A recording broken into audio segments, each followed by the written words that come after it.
GM news में आपका स्वागत है। देखते हैं आज की ताजा खबर।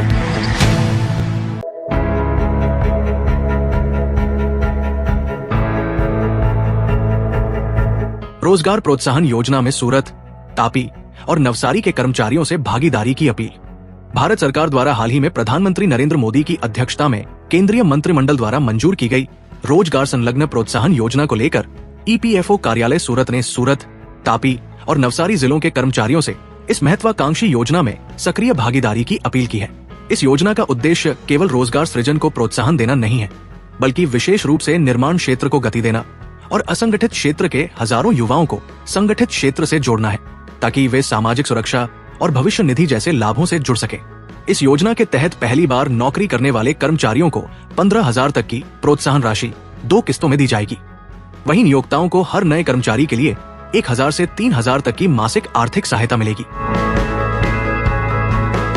मेरा नाम संजय सिंह गुर्जर है और मैं क्षेत्रीय भविष्य निधि आयुक्त क्षेत्रीय कार्यालय सूरत का इंचार्ज प्रभारी हूँ। जी सर, वर्करों के लिए केंद्र सरकार ने एक अच्छी योजना बाहर निकाली है, तो किस तरीके का आयोजन अब आगे के दिन में रहेगा?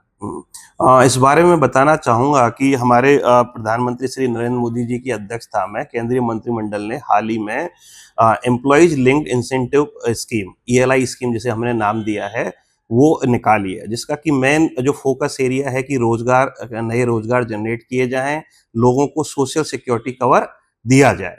तो ये जो स्कीम है, इसका लगभग आउटले जो केंद्र सरकार ने रखा है वो लगभग 1 लाख करोड़ रुपए का है, जिसमें कि फोकस है कि इसको 2 भागों में बांटा गया है, पार्ट ए और पार्ट बी। तो मेन फोकस है कि इसमें हमें फॉर्मल सेक्टर में रोजगार जनरेट करने हैं, लोगों को नए रोजगार देने हैं। तो जो भी इसमें फर्स्ट टाइमर है, जो पार्ट ए है, वो बेसिकली फर्स्ट टाइमर के लिए जो पहली बार रोजगार में आएंगे, उनके लिए सरकार ने योजना रखी है कि जैसे ही वो रोजगार ज्वाइन करेंगे तो उनको 1 माह का वेतन जो कि 15,000 रुपये है, वो ज्वाइन करने पे उनको एज ए प्रोत्साहन के रूप में मिलेगा। तो जैसे ही अगर वो 1 साल कंटिन्यू करते हैं तो उनको 2 किस्तों में इस पैसे को उनके डीबीटी के प्रोसेस के द्वारा उनके खाते में दिया जाएगा। पहले 6 महीने में उनको 7500 रुपये होंगे और अगले 6 महीने में उनको फिर वापस 7500 रुपये उनके खाते में जमा कराए जाएंगे। साथ में इसमें एक फाइनेंशियल लिटरेसी प्रोग्राम भी रखा गया है कि जैसे ही वो फाइनेंशियल लिटरेसी प्रोग्राम करेंगे तो वो इस चीज के लिए एलिजिबल हो जाएंगे। तो ये पार्ट ए इस स्कीम का रखा गया है। पार्ट बी जो स्कीम है वो मूल रूप से एम्प्लॉयर या नियोक्ता है उनके लिए रखा गया है। तो चूंकि मेन फोकस इसका है कि जो इनफॉर्मल सेक्टर में लोग काम कर रहे हैं उनको कैसे फॉर्मल सेक्टर में रोजगार जनरेट किया जाए। तो नियोक्ताओं को ये एक बेनिफिट दिया गया है कि अगर उनके यहाँ पे जो भी फर्स्ट टाइमर एम्प्लॉय ज्वाइन करेंगे तो जो नियोक्ता का भाग होता है हमारा PF का 12%, वो भारत सरकार द्वारा वहन किया जाएगा। उसके लिए उसमें 3 अलग अलग स्टेप किए गए हैं। मैक्सिमम जो बेनिफिट है वो 3,000 रुपये तक का है। 10,000 रुपये तक 1,000 रुपये मिलेंगे, 10,000 से 20,000 रुपये 2,000 रुपये मिलेंगे और 20,000 से ऊपर वाले लोगों को 3,000 रुपये तक का मैक्सिमम बेनिफिट दिया जाएगा। इस पूरी जो स्कीम है उसका आउटले लगभग 1 लाख करोड़ रुपए का है। यह स्कीम हमारी 1 अगस्त 2025 से चालू होगी और ये 31 जुलाई 2027 तक ये रन करेगी। तो हमारा चूंकि क्षेत्रीय कार्यालय सूरत के अंतर्गत 3 जिले आते हैं, सूरत, तापी और नवसारी। तो मेरा सभी जो एम्प्लॉयर हैं उनसे निवेदन है, आग्रह है कि वो इस योजना का लाभ उठाएं और जो नए रोजगार जनरेट कर सकते हैं अपने यहाँ पे लोगों को वो मोटिवेट करें कि वो फॉर्मल सेक्टर में आए और उनको नया रोजगार देके भारत सरकार का जो टारगेट है कि अगले 2 साल में हम कम से कम 3.5 करोड़ नए रोजगार जनरेट करें, उस भागीदारी में अपनी भागीदारी सुनिश्चित करें। कर्मचारियों को इस योजना का कितना लाभ मिलने वाला है? आपके द्वारा किस तरीके का लोगों को जागरूक करने में आए? हाँ, देखो, कर्मचारियों के लिए सबसे बड़ा बेनिफिट है कि जैसे ही वो इस योजना में एनरोल करेंगे तो वो सोशल सिक्योरिटी के जो बेनिफिट है, हमारा जो डिपार्टमेंट है वो 3 स्कीम रन करता है। PF का बेनिफिट देता है, पेंशन योजना का बेनिफिट देता है, EDLI हमारी एक इंश्योरेंस स्कीम है जिसमें कि कोई किसी की जान हानि हो जाती है तो उसमें 7.5 लाख रुपए तक का इंश्योरेंस कवर होता है। तो चूंकि वो इनफॉर्मल सेक्टर में इन सब लाभों से वंचित रहते हैं, तो जैसे ही वो इस योजना में कोई अगर वर्कर एनरोल होगा वो ऑटोमेटिकली सोशल सिक्योरिटी कवर में आ जाएगा। उसको ये सभी लाभ जो PF के, पेंशन के, EDLI के हैं, वो सब लाभ मिलना चालू हो जाएंगे।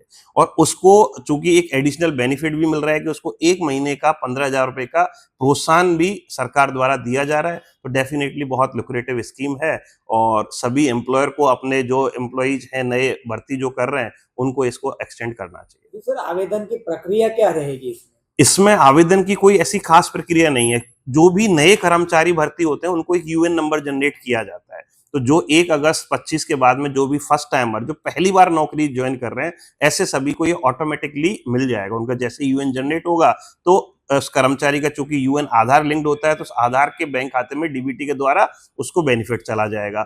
और साथ ही जो नियोक्ताओं का जो बैंक खाता है वो पैन लिंक्ड होता है।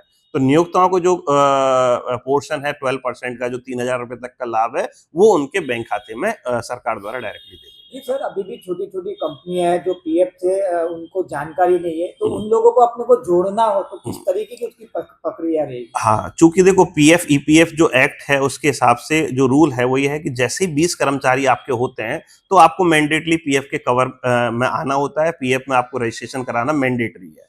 और चूंकि पीएफ एक्ट में एक वॉलंटरी प्रोविजन भी है, अगर कोई संस्थान है जहां केवल 10 या 15 कर्मचारी भी हैं बट वो अपने कर्मचारियों को सोशल सिक्योरिटी का कवरेज अगर देना चाहते हैं तो वो भी हमारे यहाँ पे एनरोल कर सकते हैं।